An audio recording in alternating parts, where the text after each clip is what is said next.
Hello friends, welcome to Communication Skills for Everyone. In this channel, you are going to learn English language skills, personality development, vocabulary, and all-round development. Hello friends, welcome to Communication Skills for Everyone. Today, let's learn the summary of telephone conversation by Wole Soyinka. So, first, Wole Soyinka is an acclaimed Nigerian poet, essayist, and playwright.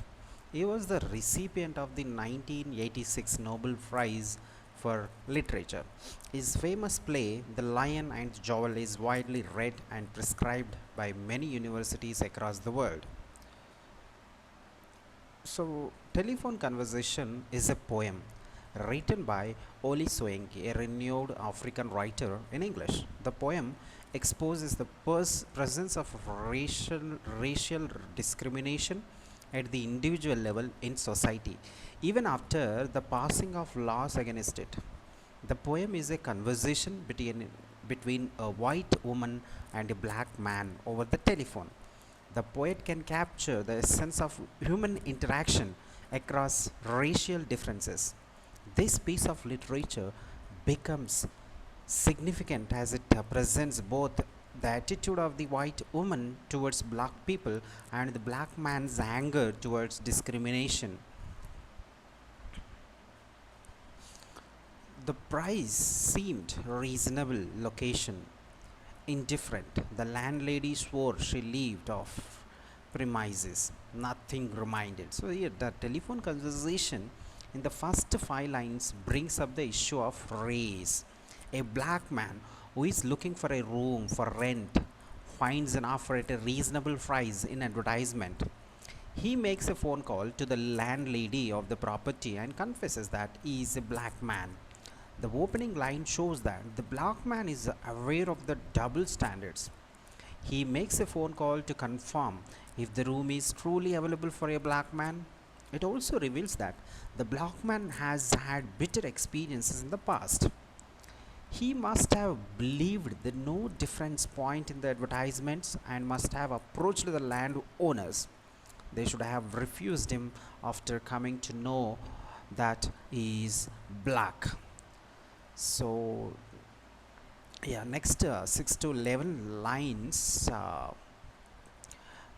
in the poem Telephone Conversation describes the reaction of the landlady when she listens the confession.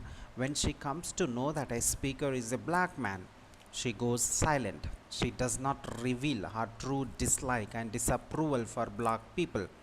The poet says that the lady is like the so-called white people of good breeding. These people call themselves educated and therefore decent. They don't speak out against black people, but they continue to harbor racial prejudice towards black people. The black man can stereotype the whole white lady just by hearing her voice over the telephone. He imagines that her lips must be painted red with lipstick and she must be smoking and using a gold tinted cigarette lighter. The poet reveals that both white and black people show prejudice because they tend to stereotype people. The landlady is careful, is not using the taboo word black. Instead, she asks an indirect question on the degree of darkness. To the black man, it appears as if he is asked to make a choice. He wonders if he should press button A or button B in the telephone dial pad, much like he would do to choose a language over an automated cal. These lines in the poem expose the hypocritical nature of white individuals in the society. The next lines of the poem describe the reaction of the black man on hearing the lady's question. He can smell the bad breath of hypocrisy. White people hide their racial discrimination in public, but they practice it in private. The double standard behavior angers the black man. He sees red in his eyes. The telephone booth, the pillars, the bus passing by all appear red to him. But the black man also agrees that the lady should be considerable polite. She was considerate of putting the question gently. However, the black man looks at such racial discrimination as oppressing. He compares it with a double-decker omnibus squelching the black tar on the road. Next lines, flight of fancy till truthfulness changed her accent. These lines describe how the black man describes himself. He tells that he is a West African. In a way, he is also not ready to use the word black, but he tells her that he is black indirectly. This expression of the black man reveals how he hesitates to declare himself black even though he is ready to confess that he is an African. He brings the terminology used in his passport as evidence and support. This shows that he is also not ready to accept that he is black. Numerous bitter experiences of racial discrimination must have made the black man very. These lines shows how the different shades of black man's color are being discussed. While the black man says that he is not completely black, the landlady willingly calls brunette as dark. The black man tries to explain that the palms of his hands and the soles of his feet are not black, but the landlady is not ready to listen to him. The black man comes up with a poor excuse for sitting for a long time as the reason for the blackness of his black side. He is even ready to come up with a reason for his black ears. This shows how the black man is desperate to get a room for rent. He is made to apologize for being black. He is forced to endure the shame of his color. Yeah, this time the concluding lines of the poem describes the landlady's action and the man's position. On hearing that the man is black, the lady wants to confirm it. On confirming the man's blackness, the lady hangs the telephone, indicating that she is not ready to do business with a black person. The black man confesses that he is an African, but he tells that he is not completely black. He describes how some of his body parts are not totally black. As the poem comes to an end, the black man appears to plead for a chance. He asks the landlady to meet him in person before coming to a decision, but the landlady rejects any further dealing with the man. Once she confirms that he was black. Next, the summary. So, telephone conversation, as the title suggests, is a conversation over the telephone. It is between black man seeking a room for rent and white landlady who had advertised such an offer. Over the conversation, the hypocritical nature of the landlady as a racist is brought to light. An African man is looking for a room to rent and he finds an advertisement in a newspaper. The ad says that there is no problem with race, white or black. As the man had bitter experiences with such ads earlier, he makes a telephone call to the landlady from a public telephone booth. He talks the lady that he is a black man and asks if it is acceptable. The landlady hesitates for a while. She wants to know if he is completely black or half black. When the man says that he is not completely black because his palms and soles are white, the lady goes silent and hangs the phone, even though the man pleads her to at least meet him in person to see for himself if he is totally black.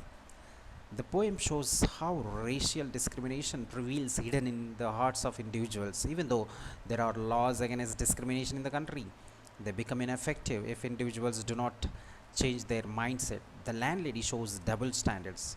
Publicly, she shows that she is not a racist, but privately, she shows her true attitude. The poem also captivates the frustration of the black man.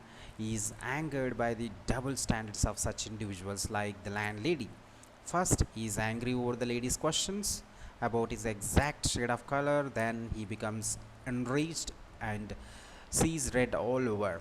But at the end of the telephone conversation, he is found pleading with the landlady to consider him. The form and structure of this poem, Wole Soyinka's telephone conversation, is a lyric poem written in free verse. The poem is a dialogue involving a black man and a white woman. The two are indulged in a phone call. Throughout the poem, to a considerable extent, follows the question and answer pattern. That is, the white landlady files away one question after another, and the black man, who is desperate for a place to stay, patiently answers them all. Also, a major part of the poem is written in the present tense. So we can have literary techniques. So although telephone conversation appears to be a short and simple poem, it is layered and therefore complex due to the techniques used in it. The techniques in terms of like use of language make the ultimate message of the poem hear loud and clear. It does the same without deviating from its focus, and neither does it give room to ambiguity. On one hand, for the most part, Soyinka uses repetition for emphasizing the idea of the practice of racism by the so-called elites. The words duck, light, and red, which are often used in the poem, could be cited as example for repetition used for emphasizing racism. On the other hand, the use of words describing colors and shades serves as a reminder of the prevalence of racism in the white society, where everything light and very light represents the upper class, and the everything dark and very dark represents the lower class. So let's move to the central theme of the poem, conversation. So your telephone conversation exposes the prevalence of racial discrimination on in society, regardless of the stringent laws against it. He brings to light how he is practiced covertly by many white people. He highlights the hypocritical nature of these people in the poem. Through a simple telephone conversation, the poet provides an insightful observation on how the racial discrimination society functions. Thank you for watching. Subscribe communication skills for everyone.